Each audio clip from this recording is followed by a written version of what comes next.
Ó Rei das Nações, quem não te louvará, quem não glorificará teu nome?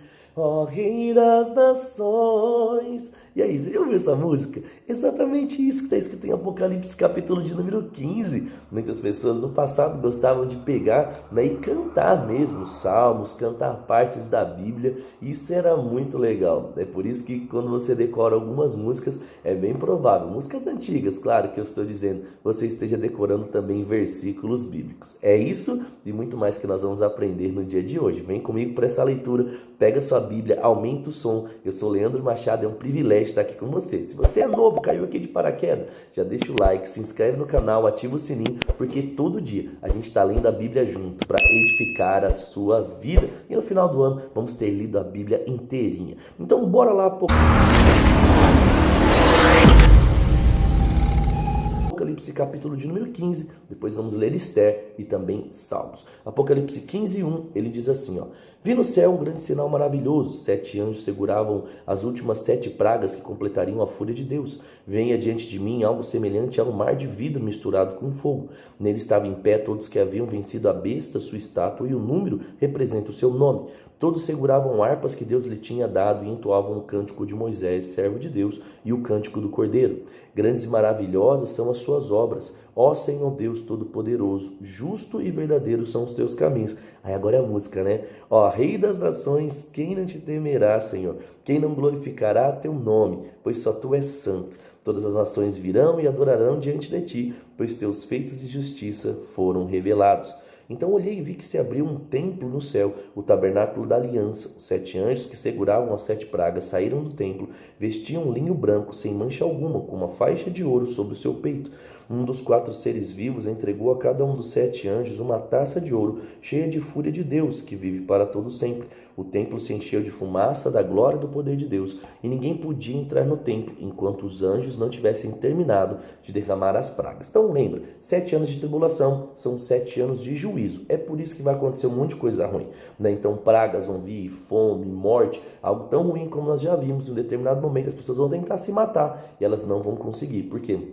Porque elas vão ter que sofrer e passar por tudo aquilo. Você fala assim, nossa, Leandro, que coisa ruim. A Bíblia é clara, tudo aquilo que o homem planta é aquilo que o homem colhe. E, infelizmente, o homem tem plantado muita coisa ruim nesses dias e vai ser julgado, vai passar, não é, por um período aí de coisas muito ruins por causa da consequência da sua punição. Eu não quero estar aqui e eu tenho certeza que você também não. Nós vamos estar nas bodas do Cordeiro desfrutando de algo bom, tá bom? Bora lá então aqui avançar agora, né, para Esther, capítulo 7 e 8. Nós estamos vendo, não é, o jogo virando, Mardoqueu, né, estava ali prestes a ser morto por Amã, mas agora Deus começa a honrar Mardoqueu e eles estão agora diante de um jantar onde Esther vai fazer um pedido para o rei. Bora lá, Esther capítulo de número 7, ele diz assim: O rei e Amã foram ao banquete da rainha Esther. Mais uma vez, enquanto bebiam vinho, o rei perguntou e disse: Diga-me o que deseja, rainha Esther, qual o seu pedido? Eu atenderei mesmo que peça metade do meu reino. A rainha Esther respondeu: Se conto com o favor do rei, se lhe parecer bem atender o meu pedido, poupe minha vida e a vida do meu povo, pois eu e meu povo fomos vendidos para sermos destruídos, mortos e aniquilados. Se fosse apenas o caso de termos sido vendidos como escravo, eu teria permanecido calada, mas não teria cabimento perturbar o rei com um assunto de tão pouca importância. Quem faria uma coisa dessa? Perguntou o rei Xerxes. Onde está o homem que teria a audácia de fazer isso? Esther respondeu: Nosso inimigo e adversário é Amã, este homem perverso. Então Amã ficou apavorado diante do rei e da rainha. Furioso, o rei se levantou e saiu do jardim do palácio. Amã, porém, ficou ali implorando por sua vida a rainha Esther, pois sabia que o rei certamente o condenaria à morte. Em desespero, atirou-se sobre o sofá onde a rainha Esther estava reclinada. Nesse exato momento, o rei voltou do jardim do palácio. Então o rei gritou: Ele se atreve até a violentar a rainha aqui no palácio diante dos meus próprios olhos? E assim que o rei falou, seus servos cobriram o rosto de Amã. Arbona, um dos seus eunucos, o rei disse: Amã construiu uma forca de mais de 20 metros no pátio da casa dele. Pretendia usá-la para enforcar Mardoqueu, o homem que salvou o rei de assassinato. Use-nem para enforcar Amã, ordenou o rei. Assim, executaram Amã, né, na forca que ele mesmo havia construído para Mardoqueu. E a ira então do rei se acalmou. Gente, não planeje o mal para as pessoas. Aquele que deseja o mal para os outros vai acabar desfrutando desse próprio mal. Pague o mal com o bem. Pegou a dica aí? Bora lá. Capítulo 8, agora verso 1. No mesmo dia, o rei Xerxes entregou a rainha Ester os bens de Amã, o inimigo dos judeus. Então Mardoqueu foi trazido à presença do rei, pois Ester havia contado ao rei que ele era seu parente. O rei tirou do dedo seu anel com selo real que ele havia tomado de volta de Amã e o entregou a Mardoqueu. Assim, Ester o nomeou administrador dos bens de Amã. Então Ester voltou a apresentar-se ao rei e, caindo aos seus pés, suplicou com lágrima que ele cancelasse o plano perverso de Amã, o Agadita, contra os judeus. Mais uma vez o rei estendeu o cetro de ouro para Ester. Ele se levantou e ficou de pé diante dela e disse: se parecer bem ao rei, se conto com o seu favor, se o rei considerar correto e se eu tenho agrado, que seja publicado um novo decreto anulando as ordens de Amã, filho de Ramadata, o Agadita, para aniquilar os judeus e todas as províncias do rei. Pois como eu suportaria ver o meu povo passar por tanta calamidade? Acaso poderei eu assistir à destruição da minha própria família? Então o rei Xerxes disse à rainha Ester e ao judeu Mardoqueu: entreguei a Ester os bens de Amã, e ele foi enforcado porque tentou destruir os judeus. Agora enviem aos judeus um decreto em nome do rei, dizendo que, se vocês acharem melhor, selem-no com o meu próprio anel. Lembre-se, porém, de que o que já foi escrito em nome do rei e selado com seu anel não pode ser revogado. Assim, no dia 25 de junho, os secretários do rei foram convocados e um novo decreto foi redigido, exatamente da forma como Mardoqueu ditou. O decreto foi enviado aos judeus, aos mais altos oficiais do rei, aos governadores, aos nobres das 127 províncias, desde a Índia até a Etiópia. Nas ordens foram redigidas na escrita da língua de cada povo do império, incluindo os judeus. Mardoqueu escreveu um decreto em nome do rei Xerxes e selou com o anel do rei. Enviou cartas para os mensageiros montados em cavalos velozes, criados nas estrebarias do rei. O decreto do rei concedia aos judeus, todas as cidades, a autoridade para se reunir e se defenderem da própria vida. Permitia que destruíssem, matassem e aniquilassem qualquer exército de qualquer nacionalidade ou província que os atacasse, os seus filhos e esposas. Também permitiu que tomassem os bens dos seus inimigos. A data marcada para que isso acontecesse em todas as províncias do rei Xerxes era 7 de março do ano seguinte. Uma cópia do decreto, que devia ser publicado como lei em cada província e proclamado aos povos, ao fim de que os judeus estivessem preparados para se vingar dos seus inimigos na data marcada. Por ordem, o rei e os mensageiros saírem com toda a pressa, montados seus cavalos velozes, criados nas estrebarias do rei. O decreto também foi proclamado na fortaleza de Suzã. Mardoqueu saiu da presença do rei vestido com trajes reais em azul e branco e com uma grande coroa de ouro e manto de linho fino tecido de vermelho. E o povo de Suzã comemorou alegremente o novo decreto.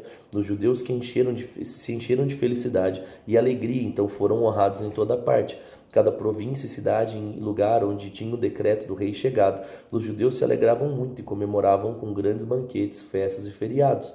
Muitos pertenciam a outros povos do império e se tornaram judeus, porque temiam que os judeus pudessem fazer com eles. Olha que legal, Deus deu sabedoria, né? Não podia revogar aquela questão da galera aniquilar, mas ele agora dá autoridade, não é, e liberdade para que os judeus se defendessem. E por que muitas pessoas estavam querendo se tornar judeu? Porque existia sempre a história de guerras que os judeus venceram, sempre sendo minoria. Então, quanto ao poder bélico, as pessoas respeitavam os judeus. Bora lá então aqui. Vamos avançar. Salmos agora, 107. Bora lá. 107. De 1 até 22. Bora lá. Salmo 107. Ele diz assim, ó: deem graça ao Senhor, porque Ele é bom e seu amor dura para sempre.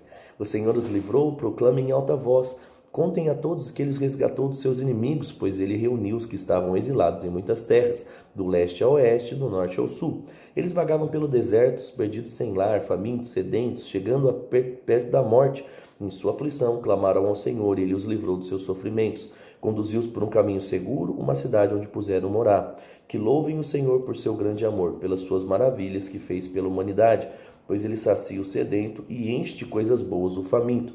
Estavam sentados na escuridão e em trevas profundas, presos com algemas de ferro de sofrimento. Rebelaram-se contra as palavras de Deus e desprezaram o seu conselho do Altíssimo. Por isso, ele os sujeitou a trabalhos pesados. Caíram e não houve quem os ajudasse. Em sua aflição, clamaram ao Senhor, e ele os livrou dos seus sofrimentos. Tirou-os da escuridão e das trevas profundas e quebrou suas algemas. Que louvem o Senhor por seu grande amor e pelas maravilhas que ele fez na humanidade. E ele diz, Jesus. E ele continua dizendo, verso 16: pois ele quebrou as portas de bronze da prisão e partiu as trancas de ferro. Foram tolos e se rebelaram e sofreram por causa dos seus pecados. não conseguiram nem pensar em comer, estavam todos à porta da morte. Em sua aflição, clamaram ao Senhor, e ele os livrou dos seus sofrimentos. Enviou então a sua palavra e os curou e os resgatou da morte. Que louvem o Senhor por seu grande amor e pelas maravilhas que ele já fez à humanidade. Ofereçam sacrifícios e ações de graça e também anunciem as suas obras, canções alegres. Vamos ler inteiro aqui? E ele diz assim, verso 23. Viajaram pelo mundo em navios e percorreram as rotas comerciais dos mares. Também eles viram as obras do Senhor e suas maravilhas nas águas mais profundas. Por sua ordem, os ventos se levantaram e agitaram as ondas. Seus navios eram lançados aos céus. Depois desciam até as profundezas. Foram tomados de vapor, cambaleavam e tropeçavam como bêbados, e não sabiam mais o que fazer. Em sua aflição, clamaram ao Senhor, e ele os livrou dos seus sofrimentos. Acalmou agora a tempestade e aquietou as ondas. A calmaria os alegrou e os levou ao porto de segurança. Que louvem ao Senhor por sua bondade, pelas maravilhas que ele fez à humanidade. Que exaltem em público diante da comunidade dos líderes do povo. Ele é aquele que transforma rios em desertos, fontes em águas, e da terra seca traz água. Torna a terra fértil em solo inútil, por causa da perversidade dos habitantes. Também transforma desertos em açudes, terra seca em fontes de água. Leva os famintos para ali se estabelecerem e construírem suas cidades. Nele semeiam campos, plantam videiras e têm grandes colheitas. Sim, nele é o Deus que abençoa. Ali criam famílias numerosas, seus rebanhos não param de crescer. Mas quando diminuem em número e empobrecem por causa da opressão, da miséria e da tristeza, o Senhor lança desprezo sobre os seus príncipes e o faz vagar em um deserto sem caminhos. Contudo, livra do sofrimento aqueles que são pobres, aumenta suas famílias como rebanhos e ovelhas. Os justos verão essas coisas e se alegrarão enquanto os perversos serão calados. Quem é sábio levará tudo isso a sério e perceberá como tem sido leal o amor do Senhor. Então, resumindo aqui, Deus está dizendo, é fiel, Deus prospera, Deus multiplica, Deus faz dar certo. É infiel, as coisas dão ruins, né? E aí, o que é que mais chamou a sua atenção? Foi lá Apocalipse? Foi Esther, né? De fato, Deus mudando tudo através de um novo decreto? Ou foi aqui Salmos, falando mais um pouquinho sobre fidelidade traz a bênção e infidelidade traz a maldição? Escreve aqui embaixo para mim, para eu saber. Vamos orar? Pai, eu te agradeço pela sua fidelidade, obrigado porque até aqui o Senhor tem cuidado de nós. Eu te agradeço, Pai, por cada pessoa fiel que está comigo aqui desde sempre, desde o início, todos os dias, se expondo às verdades da palavra. Eu olho para que eles cresçam, eu oro para que eles amadureçam, eu oro para que as bênçãos do Senhor se manifestem sobre a vida de cada um deles, milagres vindo por todos os lados, que através da prática dessas verdades que nós temos aprendido aqui, eles possam viver a plenitude daquilo que o Senhor tem. Eu te agradeço por mais um dia, onde nós tivemos a oportunidade de ler. Que essa palavra seja, Pai, um bom alimento para as nossas vidas, que nos mantenha de pé, rumo àquilo que o Senhor planejou para nós. No nome de Jesus, amém. Compartilhe esse vídeo com uma pessoa que você ama, deixa o like aqui e eu te espero amanhã na nossa próxima leitura. Um grande abraço, fique com Deus. Tchau, tchau.